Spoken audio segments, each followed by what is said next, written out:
Salut à toi et bienvenue sur ma chaîne YouTube. Je suis Chedjou Kamdem, éducateur en community management. Aujourd'hui, on va voir les réseaux sociaux préférés des community managers au Cameroun pour 2024. Mais avant de commencer, si tu n'es pas encore abonné à ma chaîne, je te suggère de le faire et d'activer la cloche pour ne louper aucune de mes vidéos comme celle-ci autour du community management. Tu es prêt? C'est parti. Alors, évidemment, je pense qu'il n'y a pas de surprise là-dessus, hein, pour la première question. Facebook est numéro un en termes des choix des community managers au Cameroun. Numéro un parce que déjà, c'est le réseau social numéro un au Cameroun depuis déjà 2009 en réalité. Et pour 2024, on a plus de 5 millions d'utilisateurs. Donc, c'est un peu par défaut, par logique surtout, que les community managers le préfèrent par rapport aux autres réseaux sociaux pour leur travail. Maintenant, dans les détails, il faut savoir que c'est quand même un réseau social à forte progression. Et en réalité, ici, on parle de TikTok. Parce que oui, TikTok, à côté de Facebook, a une forte progression sur les réseaux sociaux utilisés par les community managers au Cameroun. Et selon les sondés pour 2024, ils répondent à 23 à 28,3% que TikTok est le réseau social à la plus forte progression. Parce qu'en réalité, de plus en plus de marques s'intéressent non seulement à la viralité sur TikTok, mais aussi à l'engagement qu'il y a sur TikTok. Le fait que l'application soit en plein écran. Lorsqu'on ouvre TikTok, c'est en plein écran, donc pas moyen d'être distrait par une autre application. Les formats courts, divertissants et créatifs attirent aussi les marques qui veulent justement dénicher l'attention de leur population cible sur TikTok. Maintenant, quand on voit ceux qui ont de très bons résultats organiques, ça veut dire hormis la publicité, on a encore nos deux réseaux sociaux en tête. Déjà Facebook avec 52,2%, mais derrière, on a TikTok qui revient et qui montre justement que pour ceux qui veulent avoir de bons résultats organiques, hormis les publicités sur les réseaux sociaux, et ben les CM vous recommandent d'aller en premier sur Facebook et en second d'aller sur la plateforme TikTok. À côté de ça, pour les diffusions des vidéos, qui est un format très populaire, même si ce n'est pas le format le plus utilisé par les community managers, on le verra dans quelques secondes. Pour diffuser leurs vidéos, eh ben, les community managers vont là où il y a des bons résultats organiques. Donc, ils vont sur Facebook. 56,5% ont déclaré que c'est leur choix numéro un, l'application de Meta. On continue avec d'autres chiffres de notre étude 2024 des community managers pour montrer que les contenus éphémères, dont les stories, sont utilisés par 95% de nos CM. Mais là où ça fait la différence, c'est que Facebook n'est plus premier ici, en fait. C'est Instagram qui domine la plateforme où les contenus éphémères sont diffusés par les community managers et il se met juste devant Facebook. On va terminer d'ici quelques instants pour vous montrer que, en termes d'objectifs qui sont assignés aux community managers par leurs employeurs, c'est la vente. Et oui, de plus en plus, les patrons camerounais veulent vendre à travers les réseaux sociaux et du coup, il est demandé à des community managers d'être davantage dans une optique de convertir leurs abonnés. Et comme je vous ai montré, l'image est le format le plus utilisé et non la vidéo. On va terminer avec les KPIs pour vous en parler de trois. Trois principaux KPIs utilisés par les community managers, dont un, on a la conversion, deux, l'engagement, et on va terminer par le reach, la visibilité ou la portée des publications.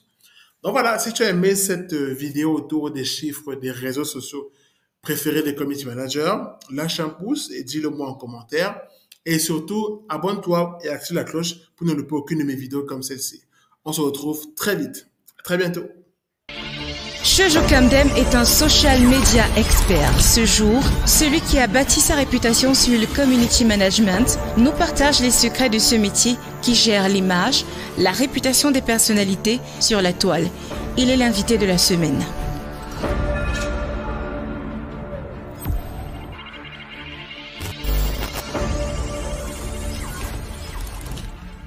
Alors, la définition standard, enfin l'une des définitions standards du community management, c'est un gestionnaire ou une gestionnaire de la présence et de la réputation d'une entité, donc marque, entreprise ou personnalité, sur les plateformes sociales, notamment les réseaux sociaux. Mais on peut également englober la partie blog, la partie forum. Donc c'est vraiment la personne qui va définir une stratégie parce qu'il y a également le social media manager. Mais dans un contexte camerounais, lorsque vous êtes community manager, vous êtes également social media manager parce que vous devez aussi monter la stratégie de l'entreprise et l'implémenter. Que techniquement, c'est le social media manager qui fait la stratégie et le community manager qui l'implémente. Mais au Cameroun, vous devez faire les deux. Donc clairement, vous allez créer la stratégie, l'implémenter et aussi veiller à la e-réputation. Parce que c'est un aspect aussi que beaucoup de community managers oublient. Ils pensent généralement à animer une communauté, mais il faut surtout veiller à la bonne réputation de l'entité qu'on gère sur les réseaux sociaux.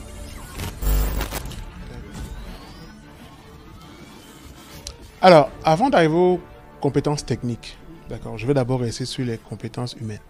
Parce qu'il faut savoir que quand on est community manager, on va parler à des gens. Donc, on va animer une communauté comme je l'ai expliqué. Donc, clairement, pour moi, il y a des qualités humaines qu'on doit avoir. La première, il faut être diplomate. Parce que vous allez discuter avec les gens, vous allez rencontrer des conflits. La seconde, il faut être empathique. Parce que généralement, les gens vont venir avec des problèmes, des fois très graves. Et pour ne pas justement passer pour une marque avec un côté froid sur les réseaux sociaux, vous devez apporter un peu de la chaleur et comprendre les préoccupations des personnes. Aspect empathique. La troisième chose, justement, c'est de pouvoir avoir l'esprit ouvert. Parce que être un community manager, ça demande aussi d'être curieux et ça aussi le côté, la culture des réseaux sociaux. Parce que généralement, dans le domaine du community management, j'ai souvent envie de dire, la seule constante, c'est le changement. Ce qu'on va prendre, ce qu'on a pris en 2022, ce n'est pas ce qui va se passer en 2023. Actuellement, on est un peu bousculé avec l'intelligence artificielle qui bouscule un peu l'activité des community managers. Donc, clairement, il y a des nouveautés, il y a des changements dans le domaine. Maintenant, les compétences techniques, il faut déjà savoir écrire pour le web. Parce qu'il y a écrit peut-être pour le journalisme, il y a également écrit pour Internet. Il faut savoir aussi comprendre le fonctionnement des algorithmes et des réseaux sociaux.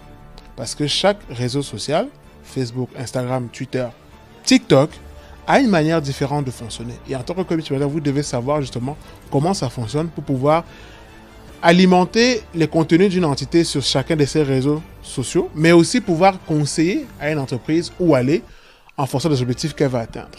Et puis bon, à côté, vous pouvez aussi avoir des compétences plus poussées, que ce soit dans le domaine graphique, c'est-à-dire si en tant que community manager, vous pouvez monter des visuels et créer des vidéos, c'est vraiment un plus parce que vous allez pouvoir être un bon community manager avec plusieurs casquettes et des fois, ne pas forcément avoir toujours recours à un graphisme pour faire certaines tâches assez basiques dans votre domaine. Peut-être ajouter un logo sur une image, mettre des sous-titres ou coller des vidéos.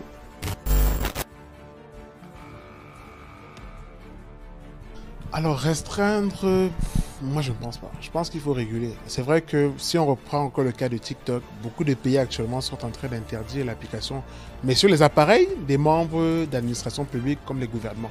Parce qu'il y a cette histoire d'espionnage ou de la chute. Mais bon, moi je pense qu'il faut plus réguler en fait. Ça veut dire que s'il y a une application qu'on estime peut-être dangereuse pour la jeunesse, les adolescents surtout, on peut se dire que de telle heure à telle heure ça ne passe pas. Parce qu'on sait que généralement les jeunes, c'est plus dans la soirée, la nuit qui sont addictifs et surtout qu'on a du mal des fois à se détacher du téléphone la nuit. Or là, on peut interdire ou du moins on peut restreindre l'application, peut-être de 22h à 6h, comme on le fait dans certains pays. On peut également pousser les gens à mieux s'informer à travers davantage de créateurs de contenu qui seront mis en avant. Parce qu'il faut savoir aussi que lorsqu'on va demander aux Camerounais est-ce que tu connais 5 influenceurs ou 5 créateurs de contenu qui te proposent du contenu utile, ils auront du mal à citer ces 5 personnes. En revanche, si on vous demande 5 créateurs de contenu qui proposent des contenus humoristiques, la liste peut aller rapidement à 20. Donc du coup, même déjà, dans nos choix personnels, on est poussé des fois à ces contenus ludiques. Mais on peut aussi, du moins les autorités, que ce soit même les réseaux sociaux, pousser davantage ces contenus utiles, des créateurs de contenu qui proposent des contenus éducatifs. On peut les pousser davantage ou en former davantage pour justement noyer un peu ce côté ludique qui a pris un peu le pouvoir sur les réseaux sociaux.